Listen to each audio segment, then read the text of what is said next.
Cerita terjadinya 5 sungai besar di Sulawesi Selatan. Kata yang punya cerita, di Sulawesi Selatan dahulu belum ada sungai. Tempat ini dahulu dimiliki oleh satu keluarga, yaitu bapak, ibu, serta 5 anak laki-lakinya. 7 orang ini bermukim di puncak Gunung Bawakaraeng, Kabupaten Bantaeng.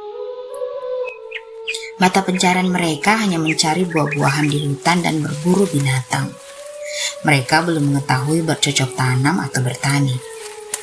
Tiap hari, pekerjaan bapaknya hanya pergi mencari apa-apa saja yang bisa dimakan, lalu dibawa pulang ke rumahnya. Kelima anaknya tidak ada yang mau membantu. Pekerjaannya hanya pergi bermain-main saja. Pada suatu hari, bapaknya tidak dapat lagi menahan emosi. Diambilnya patahan kayu, dipukulkannya kepada anaknya karena tidak ada yang menuruti perintah bapaknya untuk pergi mencari bahan makanan di tengah hutan. Semua anaknya lari terpencar. Yang bungsu lari ke utara. Itulah yang diikuti oleh bapaknya, lalu disuruhnya pulang. Sebenarnya bapaknya tidak marah kepada anaknya yang bungsu, sebab masih kecil dibanding dengan keempat saudaranya yang lain. Pada waktu bapaknya memanggil pulang Labungko-bungko, dirinya dipanggil pulang untuk dipukul. Begitulah, Labungko-bungko terus berlari ke utara, akhirnya sampai pada suatu tempat, kira-kira itulah yang menjadi Sengkang, sekarang Kabupaten Wajo. Disinilah bapaknya tidak dapat menjangkau bekas telapak kaki Labungko-bungko. Di tempat ini bapaknya menangis sejadi-jadinya memanggil anaknya. Begitu deras air mata bapaknya keluar, sehingga tempat ini menjadi danau yang diberi nama Danau Tempe. Karena banyaknya air di danau itu, akhirnya air itu mengalir masuk ke laut, yaitu Teluk Bone.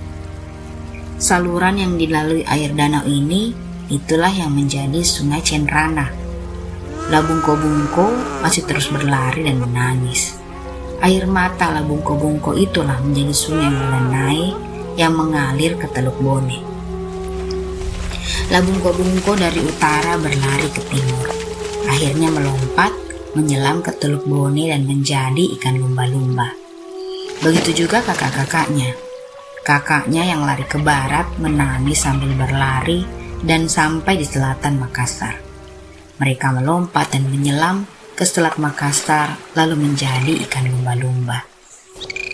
Jalanan yang dilewati berlari sambil menangis itulah yang menjadi Sungai Jenek Berang. Kakaknya yang ke timur sampai di Teluk Bone juga terus melompat ke laut dan menjadi ikan lumba-lumba.